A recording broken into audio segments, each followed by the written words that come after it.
og velkommen til Patrick og Bodines køkken. I dag, så skal vi lave nachos med salsa og cheddar, som man kalder loaded nachos. Ja, og bacon. Vi skal også bruge nogle bacon. Bacon til at spice det op, så det kan blive bedre. Ja tak. Og så må vi selvfølgelig ikke glemme, vi skal selvfølgelig også lave det lille milkshake. Vi skal slutte den af på godt. Vi skal have noget godt at drikke. Vi skal have nogle proteins. Ja tak. Lad os bare gå i gang. Jeg vil bare lige, by the way, mig og hvordan vi er ikke de bedste i køkkenet, men vi prøver os frem.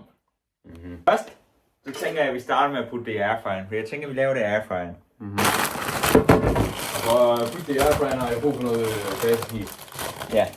Eller Godt drypapir. Godt tænkt. Der kommer alle mulige oster ned i og alt muligt, det kan vi ikke have.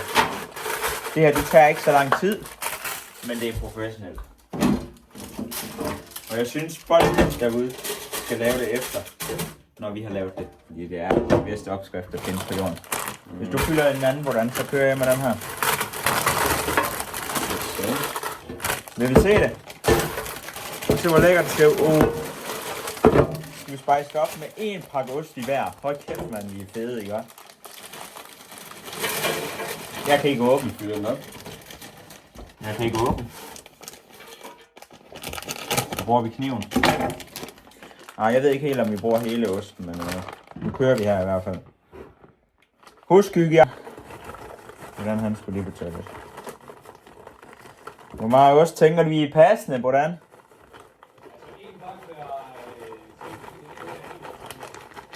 Okay. Det her, det bliver en ostebom. Hvordan det er en ostebom, det her? Det må det sgu også være. Hold kæft, man. Vi Der kan aldrig være lidt cheddar. Det her, det skal I seriøst lige se. Prøv at se, hvor meget cheddar der er. Holy moly. Ja, fandme, ja. Ved du hvad, Patty, så skal jeg også finde en eller anden ting med at røre rundt med. Fordi så mixer vi det så. Ja, det kan man også godt. Var det ikke bare nemmere? Ja. Og nu vil vi jo godt røre rundt i det, fordi vi har vasket hænder. Husk det. Men når man har rørt med kylling og bacon og sådan noget kød og sådan noget, så skal man lige vaske hænder efter, før man rører noget andet. Det har jeg lært fra min madkundskabslærer. Okay. Ja. Smart. Ja. For ellers så kan man skære. Nå. Ja, hvad sker der for, at jeg ikke kan åbne det her? Jeg bruger kniven. Hvad? Hvor vil du være? Steg bacon. Men er det stegepanden frem her?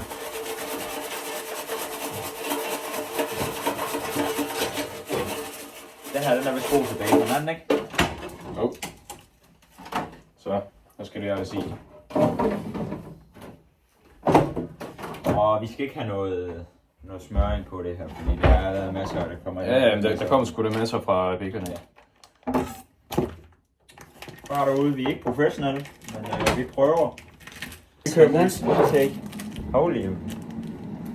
Hvad er det her for noget? Prøv lige at kigge. Det er vores bacon. Det er... Ja, det er hårdt, som I kan se. Og vi skal lige finde blenderen. Det her, det bliver vildt. Jeg er god blender, mand.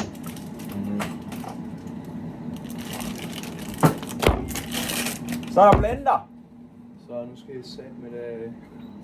For det første, så skal vi bruge milkshake. For det første skal vi bruge det her. For det andet, så kan vi ikke få en kold milkshake, fordi vi har ikke nogen isterninger. Det er lidt noget lort. Prøv lige at se, om vi har noget mere, vi kan putte i. Hvad... Chef Patty, hvad tænker du? Bliver det fint, hvis der er sådan her? Ja, det skal alligevel klippes ud, det er fint. Det... Nå. Men hvad hedder det, nu skal vi putte skyer i vores milkshake. Skyer? Vaniljeskyer. Low-key proteins. Ekstra proteins. Ja, det kan jeg godt. Proteins. Det er godt, det gør. Nå, men vi starter i hvert fald ud. Vi skal lige tjekke, om den er ordentlig på, og det er, kan vi se. Så ryster man. Yes.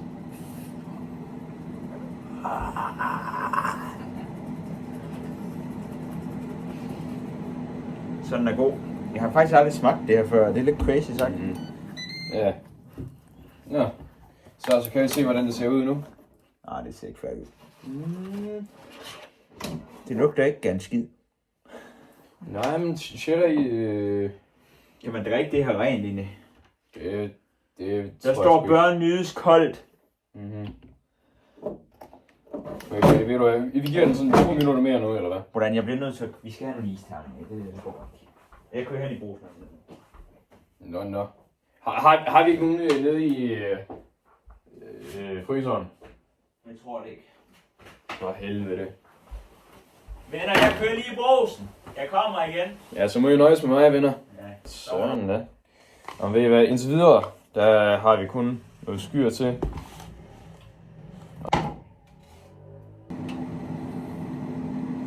Så skal vi se.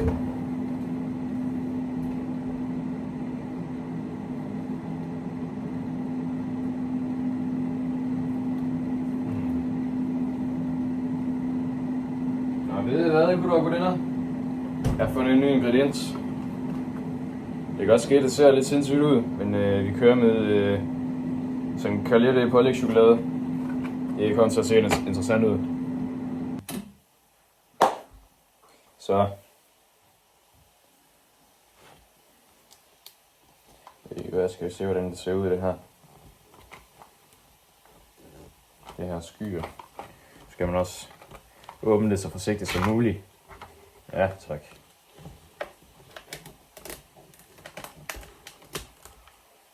Så der har vi lidt noget skyer.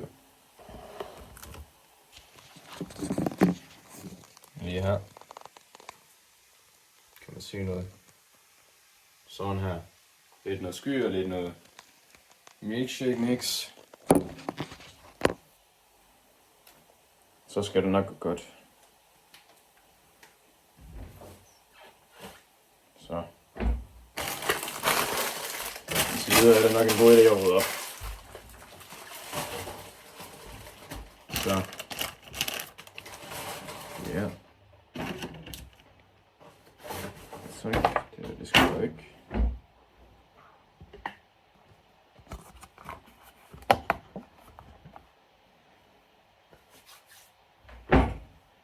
Det begynder at dufte godt det her. Det begynder at dufte af rent faktisk godt bacon det her, gutter og gutter. Det er pissegodt det her, mand.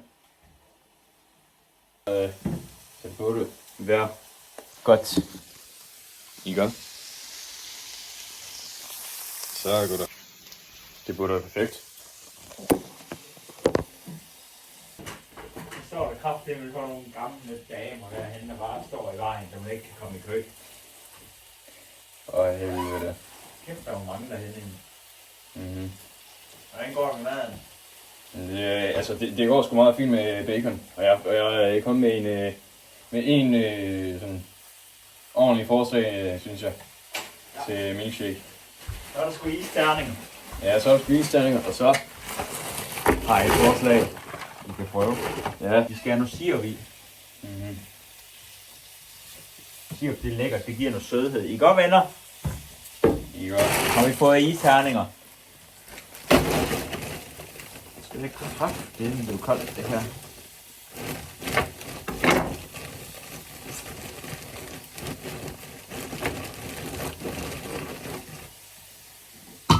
Hvor mange isterninger tror du? Hvor mange tror du det er nok? Hvor mange nok tror du det er nok? 4? Ja, når de er så store, så er faktisk 2 nok. Big. Nej, det er fint. Der er det. Okay. Så skal vi have noget hvidt noget. Jeg ved ikke, hvor godt det her er. Jeg ved ikke, hvor meget skal vi have i af det her. Det ved jeg ikke, hvordan jeg tager. Hvor meget skal vi? Jeg ved ikke, hvor meget vi skal have i af det her.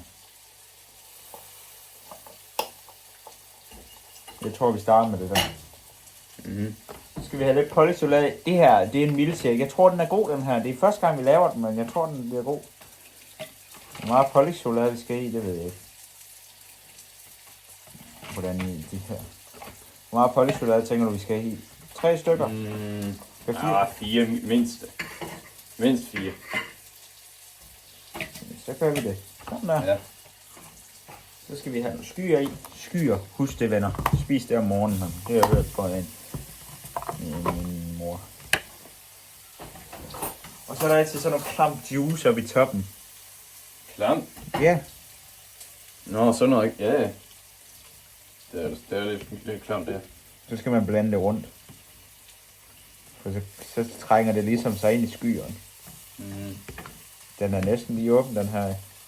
Altså det her, det er en god, sund, lidt sund milkshake. Altså den er ikke det værste at få. I hvert fald. Mm. Jeg ved ikke, hvor mange vi lige skal have. Hvor mange skefulder? 2-3 skefulder. Vi kører det der. Den er gylden, den her. Den er en stykke bacon, det er bare perfekt. Når vi har det der milkshake-ting længe i, så behøver vi sgu da ikke putte mælk i, gør vi? Nej, det tænker jeg nok ikke. Vi starter... Chat. Jeg prøver at starte og prøve... Chat, kig. Det er perfekt, det her.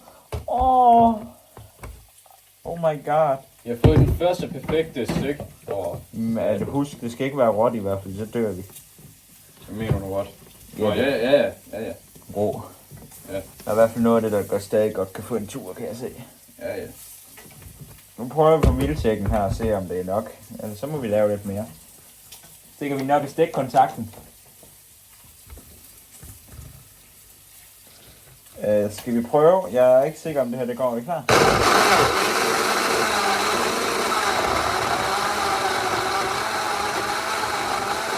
Det varmer! Det er lige færdinger.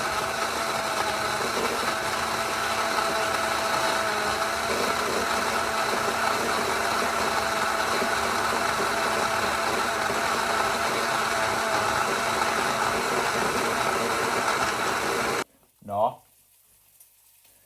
Hvor de der sende det der. Mm-hmm. Hvad så?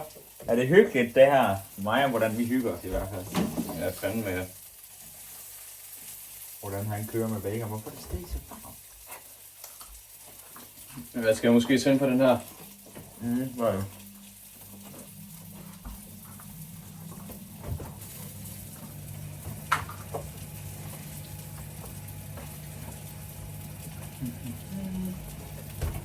Skal jeg gøre klar? Skal jeg begynde at lægge noget bord og sådan noget? Ja, det kan du godt. Skal vi lige høre? Skal vi se, om det kan?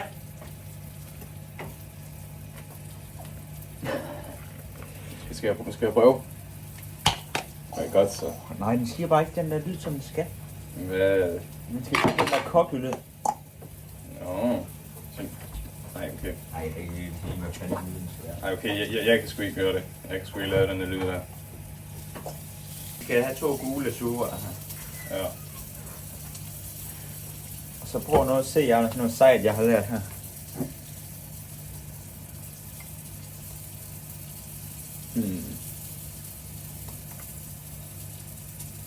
Og hvad er det lige at kokke patty at gøre?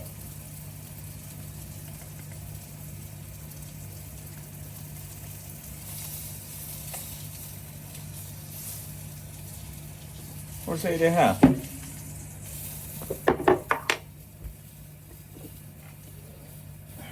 For satan, patty. Vi har lidt en bøtte problem, vi har. Hvad så? Resten af bacon, det gider ikke at skille sig af, der kan. Det er det. Wow. Prøv at se, prøv at se. Prøv at sætte på. Det er lækkert. Så er vi klar. Mm-hmm. Det er klar.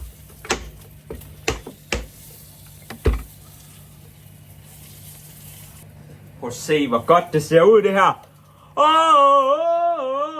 Så salsa. Lalalala. Vi dækker lige bord. I skal følge med.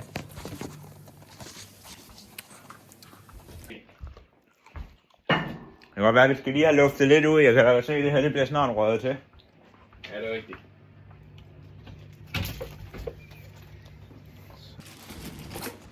Det kan lige følge dig, okay? De følger lige dig. Mens jeg går ud i frysen. Ja. Godt. For at kunne gøre det, så har vi brug for noget, der kan tage der. Og så skærer vi dem over. Sådan der.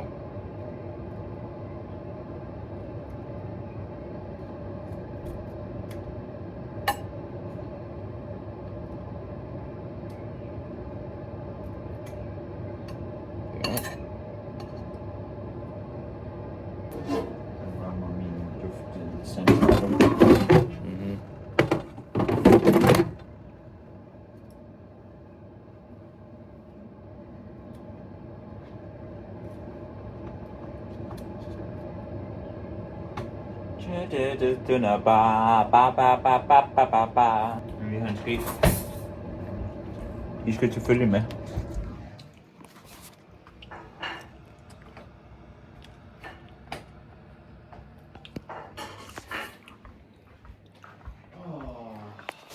Ja. Jeg skal selvfølgelig have min ikoniske farterplads. Honey, I see you looking at me. I'm ready to go in. You will. Nu vil vi se noget. Hvad vil vi sige? Viaplay eller sådan noget eller andet. Nu skal vi bare chill. Ja. Det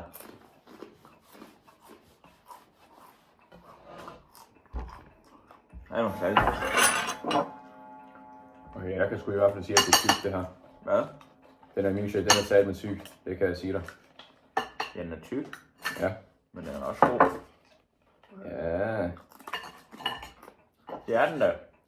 Ja, det er bare lige før, at der var lidt for meget honning der. Det er bare fordi, det er mig, der har lavet den. Det.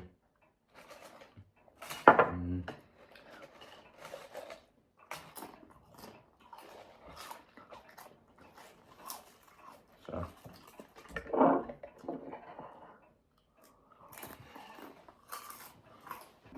Vi vil gerne sige tak for i dag. Og vi siger, ej!